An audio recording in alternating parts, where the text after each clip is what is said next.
Hey everybody, Brandon with the Chosen Prime here, and today we are back with something brand new from Takara Tomy. This is the Adamus Machina AMT-01 Rodimus. Now this guy is based on the Flame Toys Rodimus design, which is kind of a loose iteration of the IDW Rodimus. So we'll take a look at this box here. You can see that they got some beautiful artwork here. We got the Flame Toys logo here, the collaboration. We got Takara Tomy. We got the T-Spark, and of course the AMT and the Adamus Machina logo as well. Back of the box just kind of shows some of the modes here and the alt mode. Very cool box style, very nice. You got some nice artwork on the side too, on both sides of it. So you can take a look at that. And this box is very reasonably sized. I was happy to see that. It's just maybe a little bit bigger than, say, like MP Hoist box, maybe about a third bigger than that. So nice small package, but you do get a lot in it here. This thing is really nice, and we'll get a look at it here. So the first thing we've got for an accessory is this little thing. Now, I did not know what this was at first, and it's actually just a cover that goes on the back side of him, I think, to kind of cover up a port for like the stand that you might use. So that's all that is, not something that you have to put on there for any reason. The next thing we have is the saw blade, which is super cool, spins very freely and nice. Great detail on it with the gloss paint, some matte paint, and then the saw blade in clear. So I think this guy, the way it spins and everything, looks super cool. Spins nice and free. The other thing you can do if you want to, I'm not sure why you need to, but you can take this off. You can, if you need to change out the saw blade, you've cut too much stuff, it gives you that ability to do that. So we'll show you how that goes on in a little bit when we get him into robot mode. Next thing here we have is our first blaster. So both of these guns have some customization ability here, depending on what you want your Rodimus to be yielding.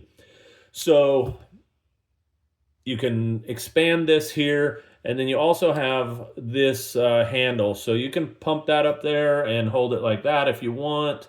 You've got options with both of these. So this is kind of the standard configuration for the smaller side. And then obviously we have the lengthened version to go for the sniper style rifle, which we'll show you in just a second.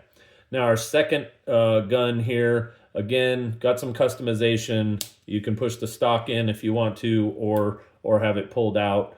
And then these little wings are also customizable. You can kind of configure those in whatever direction you want. So that's a cool little add-on. I like the 45 here for those. I think it gives it kind of the stealthiest look. And to configure the sniper rifle, all you do is put this in the back here. You can see this tab lines up in here. And then what you want to do is fold this forward, and you fold away the second handle, and you've got your sniper rifle. So that is the long configuration of this gun. And again, like I said, if you want to get these way out here, you can do that. You got options. So cool with the guns. I'm happy that they made it like this. I think it's a nice feature. And again, you just pop this back out and put that back in that position, and you got your two rifles again. So very cool. Let's get into this figure, man. Let's take a look at this. So here's our car mode of our IDW style Rodimus. Give you a couple angles of this here. Try to show you the wing is massive. Super cool look to that. I really dig it. I like the clarity of the Autobot logo here as well. It looks very clean on that surface with the white outline.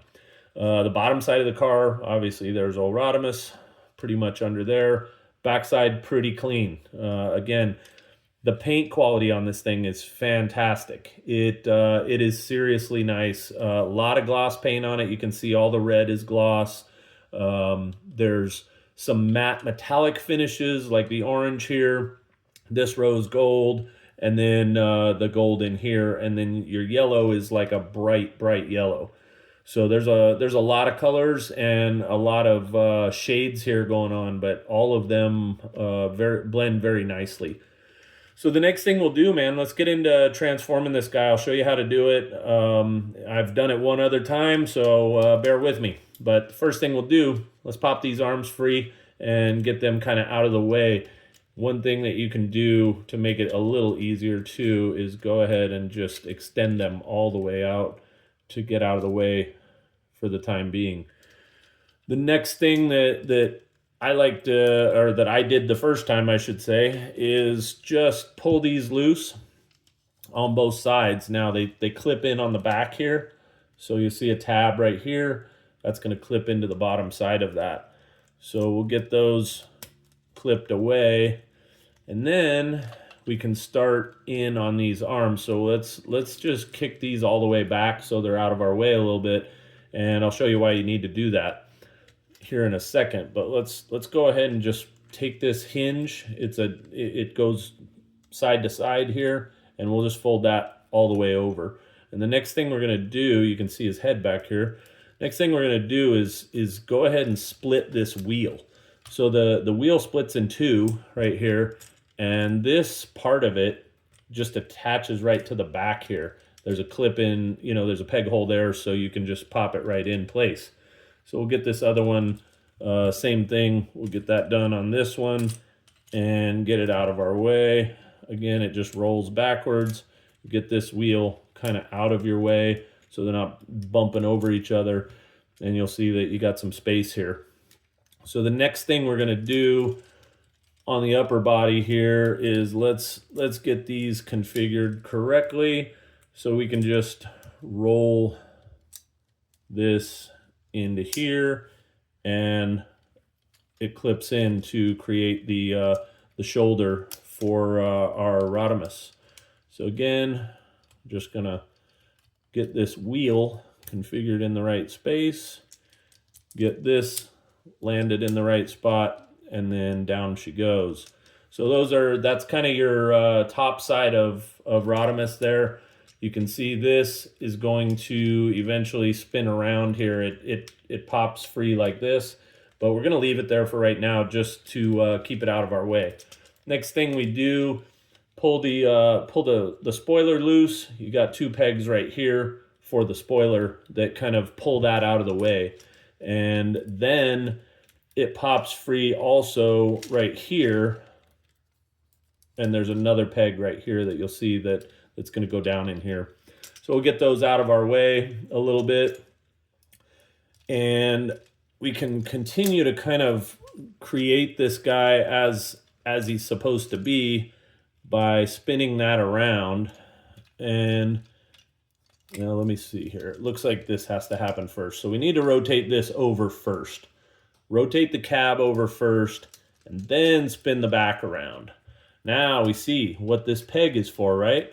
This goes in there, right in the back there, and we can start to set the wings out. Now they fold out at this point, and you'll be able to configure those custom style here in just a minute. Then the last thing is there's a double folding hinge here, and those kind of all pop together there. Now you can we'll show you this in a minute, but your back the backpack is all pretty much set now. Everything's cleaned up, the upper body. So we need to wait on this to get everything configured first, but we'll show you the next steps here with the legs. We need to fold these feet out and turn them around, and we'll just kind of leave them down here for right now so they're out of our way, because we've got some other folding to do. So next thing we're gonna do here, this is probably the trickiest part of this figure, is these hips pop out, and they need to, you got to make sure that the lower leg doesn't need to go out. It needs to stay in. and then you just rotate the upper thigh down, and then you slide that back in place, and you see how all this comes together right here. So the next thing that we're going to do back here is this part here kind of folds up in here and creates a solid connection with the upper thigh. So that kind of creates your entire thigh connection and cleans up the body here on the front side. The last thing we got to do is we got to get rid of this wheel and that whole configuration. So there's a couple of tabs in here. You'll see that one's right there. And we're just gonna kind of work that over. This whole thing rotates up. So then that can get it out of your way to then rotate it back into the leg. So you can see how clean that sits. And then we can go ahead and seat the foot on there like that. So now you see how the leg is supposed to be configured on this guy. So the next thing we're gonna do, again, we're gonna try this on this leg. Now I did some damage to this leg, so I've got to pull on this a little harder than I should need to, because I didn't realize what was going on there, and I kind of did some damage to the joint there. So I'm going to try to pull that out without getting that other piece out. And let me see if I can get this back over the top of it, because that's what has to happen. So bear with me for a second to try to get that done. All right, we're back here. Sorry about that, but we got it set in place now. So again, you want to make sure that when you pull that hinge, that you do not pull the lower leg out this way with the hip skirt here, or this side of the hip. You want to just pull that portion out, leave the other part in, and you won't have any issues like I did when I did this without any instructions right out of the box. So last thing, again, we'll get this piece here folded up in the back, and again, you'll hear that audible click, knowing that you're all set there. Next thing, we'll get this, go ahead and get this folded up so we can clear, rotate this in, and get it set in the leg where it goes. And again, there's a tab in here also for both of these that kind of keeps that seated where it should go. So the back of him is pretty well complete. Now, this one's one that I didn't catch early on. This all sets down in here. It brings this waist piece down. I can't say I'm a huge fan of these waist pieces because I really don't know where they're supposed to go. I guess they just kind of sit up there based on these little tabs that I can show you. You see these little tabs right here. They're kind of hard to see, but let's see if, yeah, there's a tab right there. And I'm guessing that they're just supposed to sit on top of kind of the center of the waist. It's a little bit strange, but it does work fine. It's just a little odd. So the last thing that we need to do to get him transformed is just push this up in here and tighten it up. And then we're going to get our chest piece pushed back in there. So we're set. So now let's get our legs or our arms folded down here. You can kind of see how this guy's shaping up. Oh, one other thing here with the head. It does kind of sit down. It seats down into this this little cavern right here. The neck kind of goes down in there. So you can use that for looking up also, but also it's needed for transformation. And you can kind of see that it definitely shouldn't be that way unless you have him kind of in an upward looking position. But let's take a look at Rodimus here. You can see that this design, I mean, it's beautiful. It's got great pattern, great colors. Everything on it looks fantastic. The posability is nuts on him. He's fantastic. Got great waist rotation. Legs are good. And You got some great ankle tilt. He can really, really pose some fantastic positions. The other thing that you have here is some variability in the wings back here. You can keep them straight sideways if you want, or you can cock them back just in different configurations. And sometimes you might want to do that because of the shoulder, right? So you have that ability to get those kind of out of the way if you wanted something, more along these lines. Oh, I forgot to fold these out. I guess I should put these on the side of his arm where they go. And you can see there's a double hinge there that does that. And again, they click in. Everything clicks very nicely on this guy, and he creates a very, very easy to pose, very fun, balanced figure that just absolutely kind of blew me away, to be honest with you. I was excited for it, but I didn't expect it to be as good as it is. This is probably, in my opinion, this is an early figure of the year competitor, and may hold the title all year long. We'll see. We'll see what else they come up with.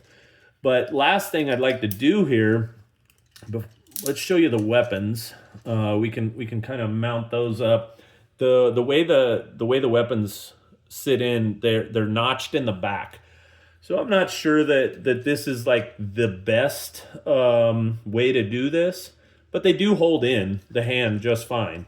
There's no looseness or anything like that. You can move him around, configure him however you want, and there's nothing loose about it. I just don't know if I love it. I really like the system that Fans Hobby uses with the sliding like little notch, and that they just never come loose in that configuration. So I appreciate that one probably as well as anything. But we'll get this all set up with both of our guns and show you some of the playability here with this Rodimus. Now, one of the things I thought was really nice is the way they open these up on the side of the shoulder, so you can get this full range here to get him in some super aggressive poses that you just can't do with a lot of figures.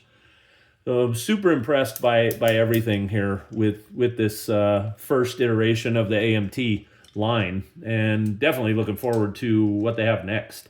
So we'll get this guy standing here just a little more static and take a look at a couple of comparisons just so you guys can kind of see the size, because I think that's something that we're not being able to scale very well. But let's do something that gets it in configuration here, see where it lands, right? So what you have here is the 3.0 MDLX Rodimus. So you can see he's a little taller than that. And then I'll bring in Fans Toys Hoodlum here, who is just a hair taller at the head, but obviously the AMT wings is much larger than our G1 style hot rod. So if you're in for the IDW style hot rod, this is the one, man. Like, this is the best thing that anybody's done is in the way of IDW style stuff. And I'm just happy that Takara's branching out here and doing something like this. It's really exciting, and I can't wait to see what else comes from it. Again, we got this guy in stock now, so you should pick a copy up if you haven't already. Pre-orders will be shipping out on Monday, and we will have these at TFCon this next weekend. We'll see you guys there. If we don't see you there, we'll see you out on the web somewhere. Take care. Have a good one. Thanks.